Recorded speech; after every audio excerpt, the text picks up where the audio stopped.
ఈ ముఖ్యమంత్రి గారు అంటారు జీతాలు తీసుకుంటున్నటువంటి ఎమ్మెల్యేలు అసెంబ్లీకి రావట్లేదు అంటున్నారు. మీకు కనపడట్లేదా? అసెంబ్లీ సాక్షిగా మీ కళ్ళ ముందే గవర్నర్ గారి సమక్షంలో మేము అసెంబ్లీలో కాదా నిలదీసింది, మేము అసెంబ్లీ నిలదీచింది, మేము అసెంబ్లీలో కాదా మిమ్మల్ని ప్రతిపక్ష హోదా ఇవ్వమని అడిగింది. మీరు చేసేటటువంటి అల్లర్ల మీద, మానభంగాల మీద, హత్యల మీద గవర్నర్ గారి సమక్షంలో మేము అడిగింది మీకు గుర్తులేదా? భయం భయం అని మమ్మల్ని అంటున్నారు, మీకు భయమా? నేను అడుగుతున్నా సూటిగా, మేమేం అడుగుతున్నాం? ప్రతిపక్ష పార్టీగా ఈ రాష్ట్రంలో అనేక సమస్యలు ఉన్నాయి.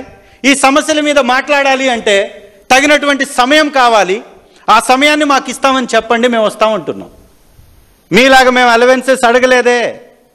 చంద్రబాబు నాయుడు గారు ప్రతిపక్ష పార్టీ నాయకుడిగా ఉండి ఇంటి రెంట్ తీసుకున్నాడు, జీతాలు తీసుకున్నారు, అలవెన్సెస్ తీసుకున్నారు, చిట్ట చివరికి డీజిల్ డబ్బులు కూడా కొట్టేశారు కదా. మీకొక న్యాయం, మాకొక న్యాయమా? మీరు అసెంబ్లీకి పోకుండా జీతాలు తీసుకుంది వాస్తవం కాదా అని అడుగుతున్నా. ఇదే అసెంబ్లీ సెక్రటరీ గారికి నేను లెటర్ రాశాను. అయ్యా, చంద్రబాబు నాయుడు గారు అసెంబ్లీకి వెళ్ళక ముందు వెళ్లకుండా ఆగిపోయిన తర్వాత జీతం డ్రా చేశారా లేదా వివరాలు ఇవ్వండి అని నేను వారికి రిక్వెస్ట్ చేశా. ఆర్టీఐ కింద అప్లై చేశా. నన్ను ప్రత్యక్షంగా పిలిచి అది విత్డ్రా చేసుకోమని అడిగారు వారు సెక్రటరీ గారు.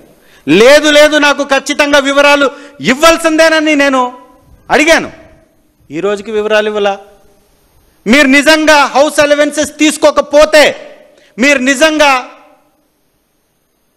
మీరు జీతాలు తీసుకోకపోతే, అలవెన్సెస్ తీసుకోకపోతే, ఖర్చుల కింద మీరు ఖజానాని కొట్టివేయకపోతే బయట పెట్టండి వివరాలు. వేరే ఎమ్మెల్యేలు ఎందుకు? మీరే బయట పెట్టండి. మీరే వెళ్ళలేదు కదా అసెంబ్లీకి. ఇవాళ మేము అసెంబ్లీకి వస్తామంటున్నాం. 11 మందికి మమ్మల్ని ప్రత్యేక దృష్టితోటి మాకు అవకాశం ఇవ్వండి అని అడుగుతున్నాం. ఈ రాష్ట్రంలో ఉన్నటువంటి ఏకైక పార్టీ ప్రతిపక్ష party YSR Congress party. YSR Congress party ఏకైక ప్రతిపక్ష పార్టీ కాబట్టి ప్రతిపక్ష హోదా ఇవ్వమని అడుగుతున్నాం. అది హక్కు. అది ఓకే. అలవెన్సెస్ కోసం అడిగితే రాదని చెప్పండి. మేము అడగట్లేదే. మేము అడుగుతుంది సమయాన్ని. చంద్రబాబు నాయుడు గారికి అధికార పక్ష పార్టీ నాయకుడిగా ఎంత సమయం ఇస్తారో అంత సమయం మా నాయకుడికి ఇవ్వమని అడుగుతున్నాం. తప్ప సమయం కేటాయించడానికి కూడా నిబంధనలు ఉన్నాయా? ఎక్కువ సమయం కేటాయిస్తే ఆ నిబంధనలు మీకు అడ్డుగా ఉన్నాయా? ఒకవేళ ఉంటే బయట పెట్టండి. గతంలో ఒక్క ఎమ్మెల్యే ఉన్నటువంటి వారికి కూడా చాలా సమయం కేటాయించానని మీ వాళ్ళు మాట్లాడుతున్నారు కదా. ఎస్, 11 మంది ఉన్నాం, ఇస్తామని చెప్పండి. మీకు దమ్ము ధైర్యం ఉంటే. మీకు దమ్ము లేదు, ధైర్యం లేదు. ఎందుకంటే దోపిడీ మీ విధానం కాబట్టి, ఆ దోపిడీ బయటకు రాకుండా ఉండడం మీ యొక్క ఆలోచన కాబట్టి, ఆ ఆలోచన మేమొస్తే అది కుదరదు కాబట్టి మమ్మల్ని రాకుండా చేసేటటువంటి కార్యక్రమాలకి మీరు పూనుకుంటున్నారు.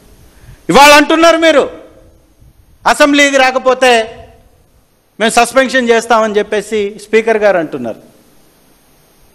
మేమేమంటున్నాం, మీరేమంటున్నారు?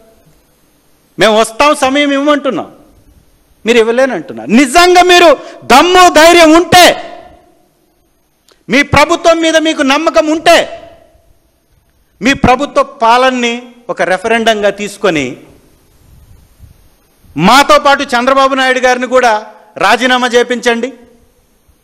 మా 11 మందిని కూడా సస్పెండ్ చేయండి. మేము కూడా రాజీనామా చేస్తాం. మీ ప్రభుత్వం యొక్క పనితీరు మీద రెఫరెండంగా పోదాం, మనం ముందుకి ప్రజలకు వెళదాం. ప్రజా తీర్పు కానీ మీ వైపు ఉంటే, ప్రజా తీర్పు మీ వైపు ఉంటే ఖచ్చితంగా మీ యొక్క నిబంధనలకు మేము ఆచరిస్తాం. ప్రజా వ్యతిరేకతని తట్టుకోలేక ప్రతిపక్ష నాయకుడి యొక్క గొంతుని నొక్కించేటటువంటి ప్రయత్నం చేస్తూ మళ్ళీ బుకాయించేటటువంటి కార్యక్రమాలు చేస్తూ ఉన్నారు. ఇవాళ రాష్ట్రంలో ఉన్నటువంటి పరిస్థితుల మీద సుదీర్ఘమైనటువంటి ప్రెస్ మీట్లు పెడితే గంటన్నర కూడా సరిపోవట్లేదు మాట్లాడడానికి ప్రతిపక్ష నాయకుడికి. అలాంటిది మీరు ఇచ్చేటటువంటి ఒక ఎమ్మెల్యే టైం అంటే ఎలా సరిపోతుంది? కాబట్టే ఖచ్చితంగా సమయం కేటాయించమని మరొకసారి మిమ్మల్ని రిక్వెస్ట్ చేస్తున్నాం, డిమాండ్ చేస్తున్నాం. అది మా హక్కు. ప్రతిపక్షం లేనటువంటి ప్రభుత్వం ఉంటుందా? ప్రతిపక్షం లేనటువంటి శాసనసభ ఉంటుందా? శాసనసభలో ఉన్నటువంటి పార్టీలన్నీ జతకట్టి కూటమి కట్టి ఇవాళ అధికారాన్ని పంచుకుంటూ ప్రతిపక్షంలో ఉన్నటువంటి పార్టీకి సమయం ఇవ్వము అనడం ఇది తొండాట కాదా? ఇది చంద్రబాబు నాయుడు గారు చెప్పాలి. అలాగే